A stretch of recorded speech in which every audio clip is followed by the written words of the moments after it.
Dennis Lynn Rader, born March 9, 1945, is an American serial killer who murdered 10 people in Sedgwick County, Kansas, between 1974 and 1991.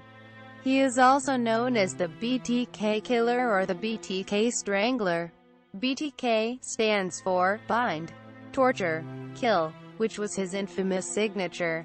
He sent letters describing the details of the murders to police and local news outlets before his arrest. After a hiatus in the 1990s to the early 2000s, Rader resumed sending letters in 2004, leading to his 2005 arrest and subsequent guilty plea.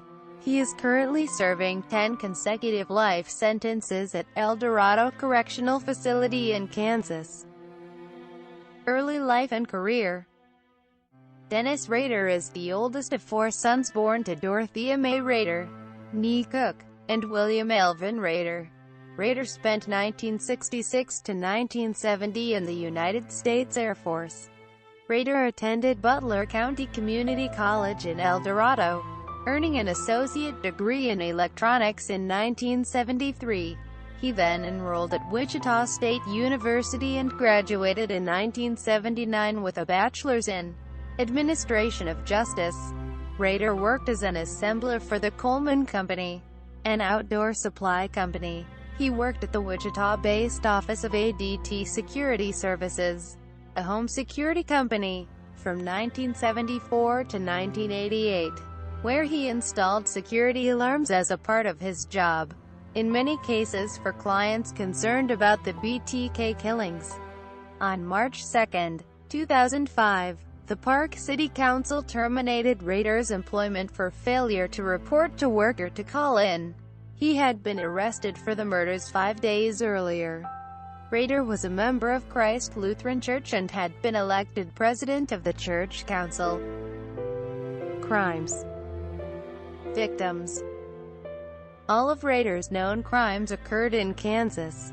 He killed 10 people in total and collected items from each murder scene. He also intended to kill others, notably Anna Williams, 63, who in 1979 escaped death by returning home much later than he expected. Rader explained during his confession that he became obsessed with Williams and was absolutely livid when she evaded him. He spent hours waiting at her home, but became impatient and left when she did not return home from visiting friends.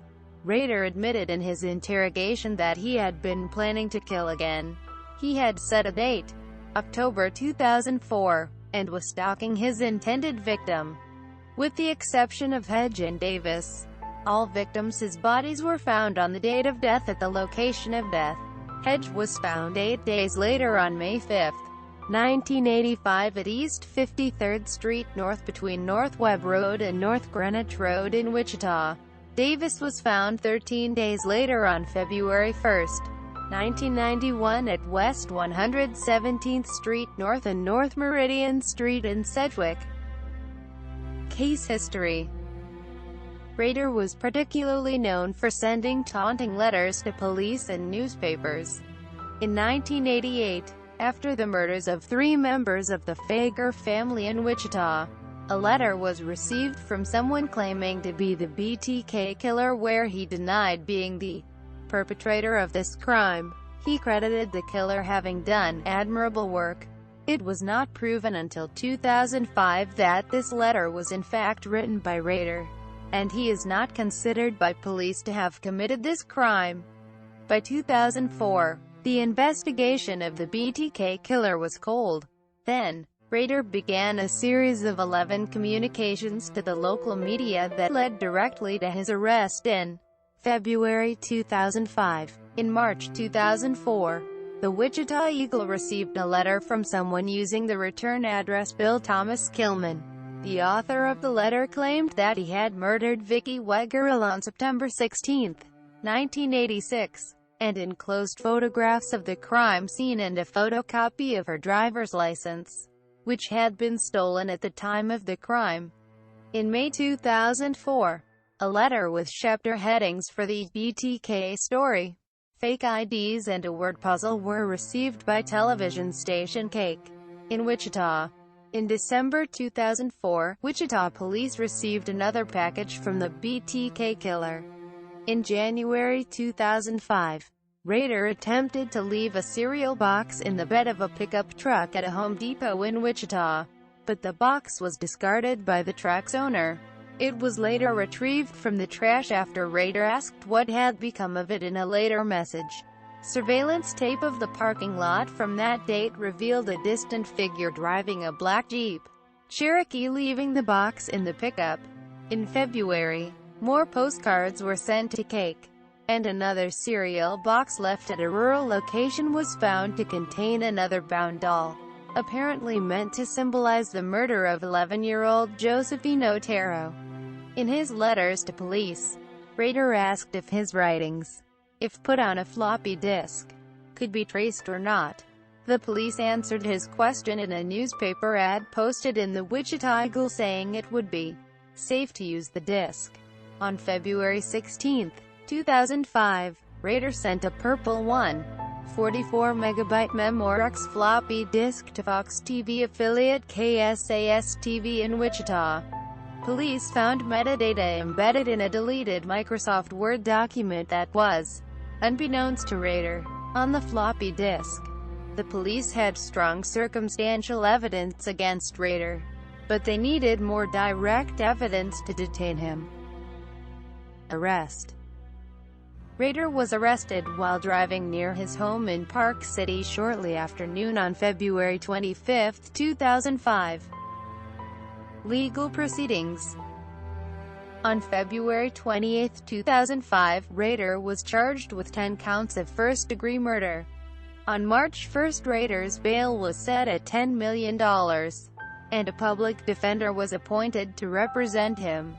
At Rader's August 18 sentencing, victims' families made statements, after which Rader apologized in a rambling 30-minute monologue that the prosecutor likened to an Academy Awards acceptance speech.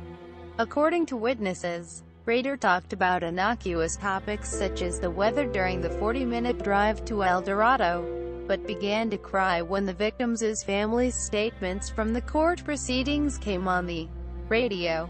He is now in solitary confinement, with 1 hour of exercise per day, and showers 3 times per week. For his protection, this will likely continue indefinitely. Evaluation by Robert Mendoza. Massachusetts psychologist Robert Mendoza was hired by Rader's court-appointed public defenders to conduct a psychological evaluation for Rader and determine if an insanity-based defense might be viable. He conducted an interview after Rader pleaded guilty on June 27. NBC claimed Rader knew the interview might be on TV, but this was false according to the Sedgwick County Sheriff's Department. Rader mentioned the interview during his sentencing statement.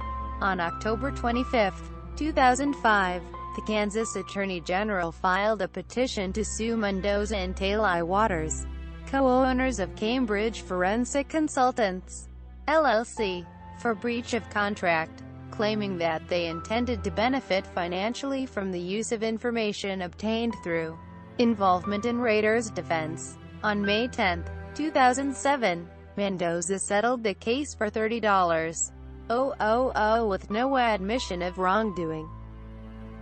In media. Literature.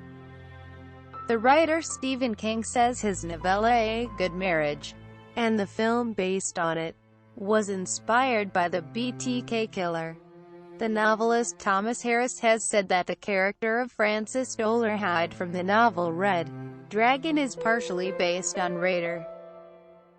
Music. Agrotech band Suicide Commando released an album titled Bind, Torture, Kill in 2006. The album features songs titled Bind, Torture, Kill, and Rader.